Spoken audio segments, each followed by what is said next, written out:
Today, I want to tell you all about our summer plans for this year in 2025.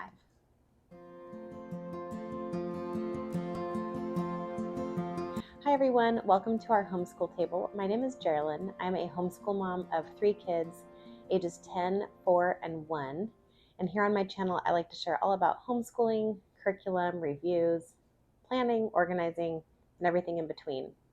Today, I am hosting a collaboration with some other homeschool moms about all of our summer plans for this year. So I will leave a link down below in the description box to the playlist with all of the other moms that are sharing today. We are just finishing up the end of our 6th year homeschooling. I started homeschooling my oldest daughter when she started kindergarten back in 2019. And each year we wind up doing something a little bit different in the summertime. I never until this year would have considered myself a year-round homeschooler, but I was always doing schoolwork in the summer in one way or another. So I thought that, if I'm just going to find something else to do in the summer, I may as well just be a little more relaxed during the school year so that we can just extend our learning time a little bit longer and take a shorter full summer break. So that is what we're doing this year.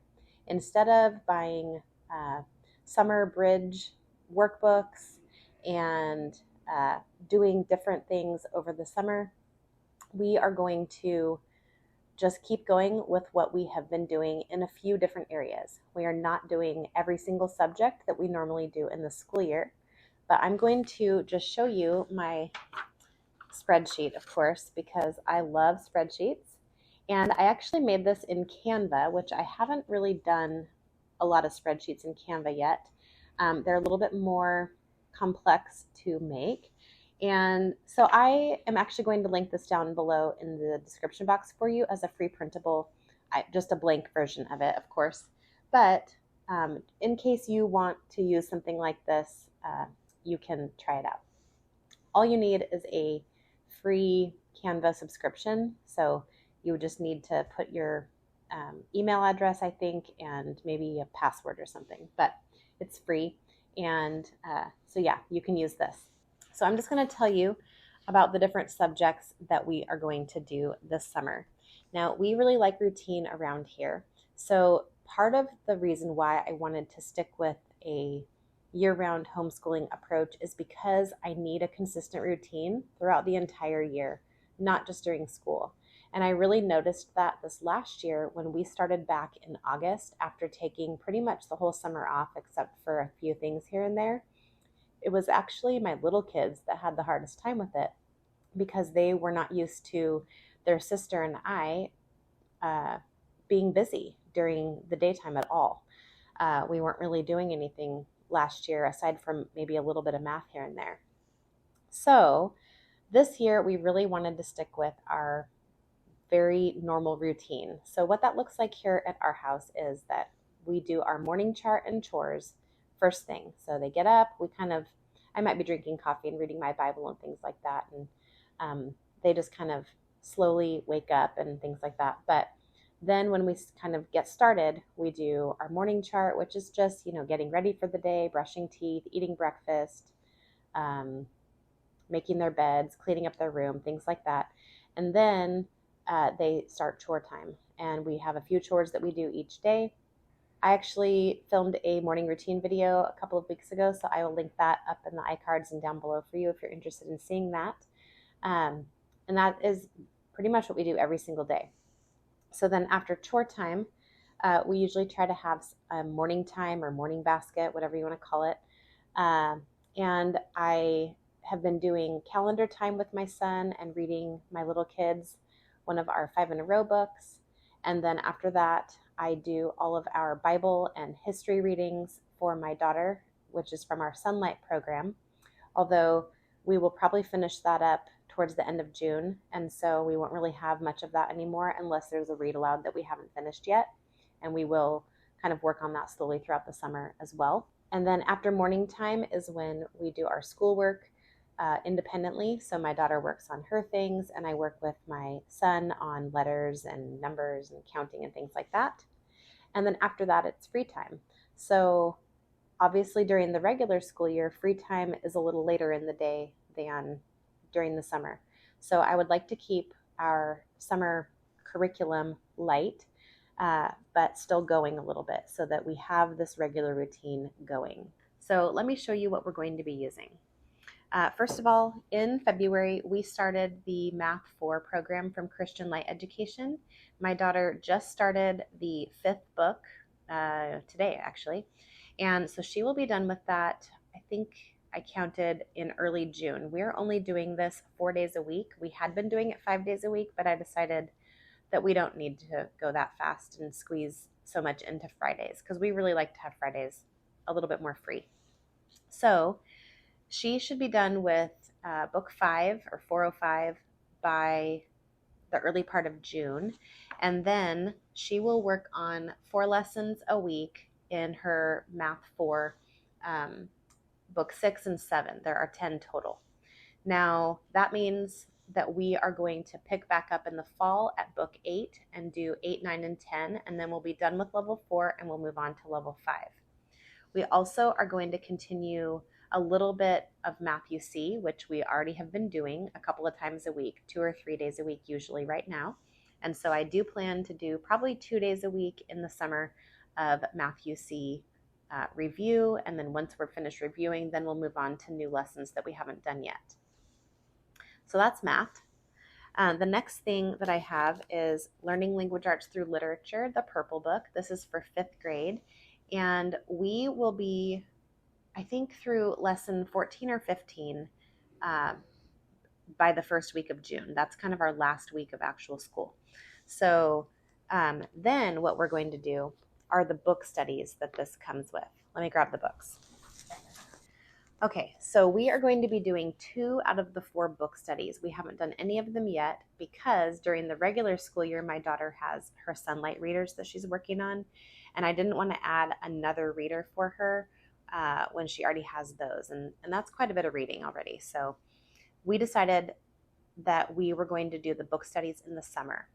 Well, 2 out of the 4 books we've already read in our homeschool.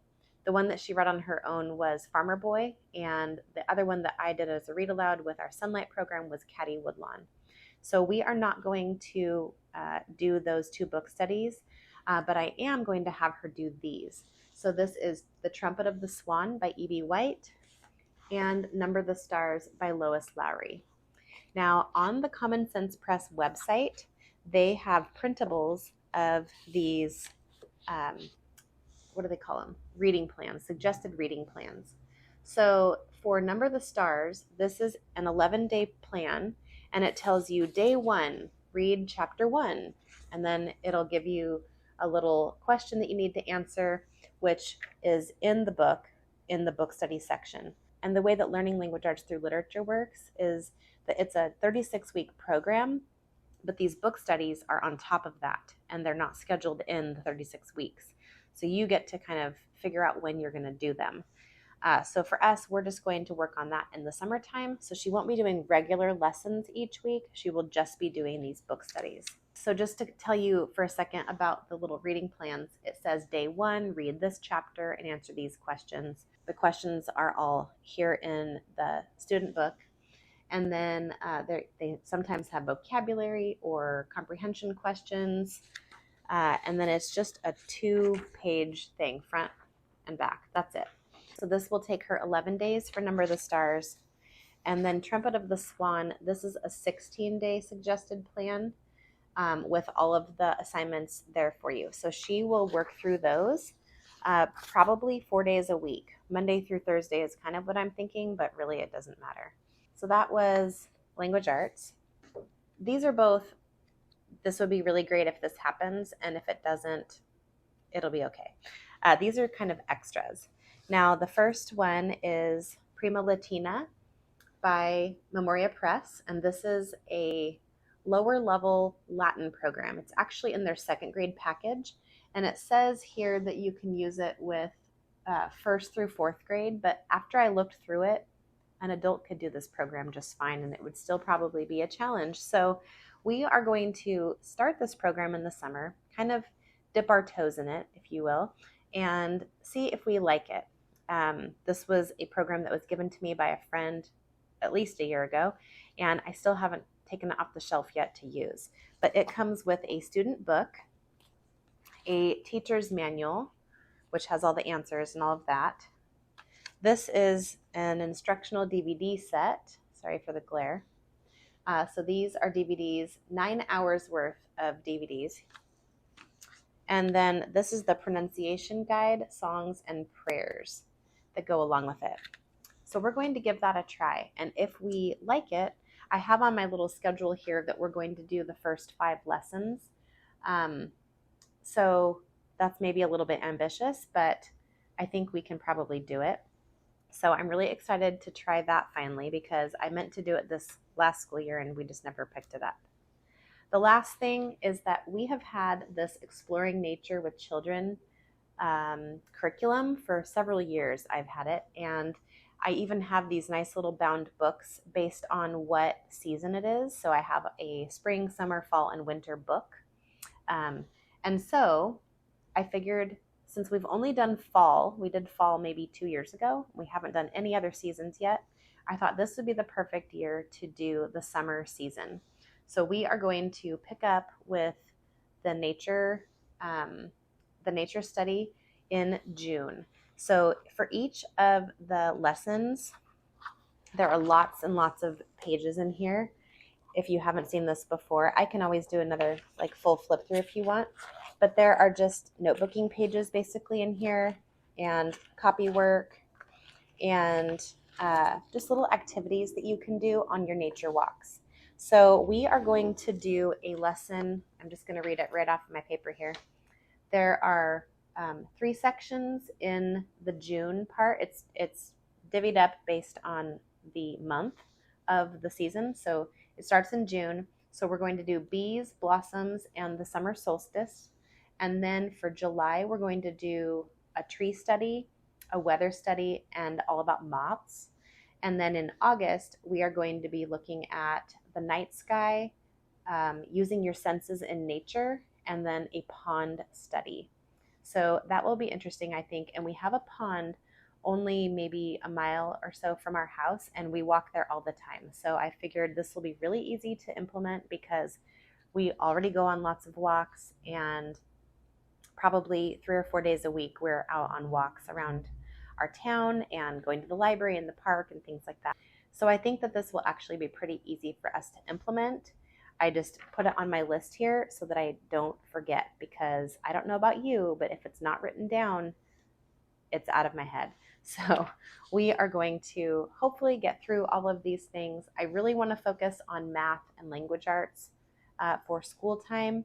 And I do, now that I've been kind of thinking about this a little bit in the last few days, I do want my daughter doing these things while my little kids are awake and not during their nap times. And the reason for that is because part of why last fall was such a hard adjustment for them was because she wasn't available every single moment of the whole morning and early afternoon before their nap time. So I don't really want her doing these things during nap time. Plus, she likes to go to the library and go on walks and bike rides and stuff during that time anyway. Or she just likes to sit and read a book or do a craft project or something like that. So instead of taking that free time away, I just want her to do this short amount of work in the mornings. So I think that's going to work pretty well for us. So here is my little summer plan page. And so over here you can see all of the dates. I marked out this week right here because that's 4th of July and my husband will be off. So the only reason that I have her doing 2 lessons right here is because that will be the last lesson and the unit test for her light unit that she will be working on these other 2 weeks. So I didn't want that to have a whole week off and then do 1 lesson and a test. That seemed kind of mean. So I went ahead and just left 2 lessons here. But this first week, this is the first week kind of off of school. So we're going to take the whole week off except for nature. Then we'll do 4 lessons of math, a book study, the first lesson of Latin and blossoms. And so you'll just see that every couple of weeks, like right here, we take the whole week off except for a little bit of math. Then we really kind of get into it for July, which actually works out pretty well because usually mid-July to late August are the hottest weeks of our summer. In fact, sometimes toward the end of July, it can get into the hundreds and nobody likes being outside then. So we will just be inside doing school. But not much because we need to get outside for this nature study too. Then the last week of July will kind of be our last week of doing most things, with language arts and Latin being off, and then we'll take kind of 2 weeks off completely except for nature study. So not too jam-packed with school, but definitely more than doing nothing. Well, I hope that it was helpful for you to see our plan for this summer of 2025. If you have any questions, please feel free to ask down in the comments, and I'd be happy to answer any questions that you have. Let me know also down below what you're going to be doing this summer, whether it's a little bit of school or mostly playing or vacations, things like that. Like you saw on my plan, I don't really have any big vacations. We usually do our vacation in January, and then my husband takes about a week off every quarter, which July he does have 1 week off. But we don't really go anywhere for that one because there's so much going on in our town. It's a very patriotic little town of Oregon, which is kind of rare, honestly. So we like to participate in all the things happening around here for that. Don't forget that this video is part of a collaboration that I'm hosting, so check the description box down below for the playlist and see what all of the other moms are sharing about their homeschool plans for this summer. Thank you so much for hanging out with me today at our homeschool table, and I'll see you next time.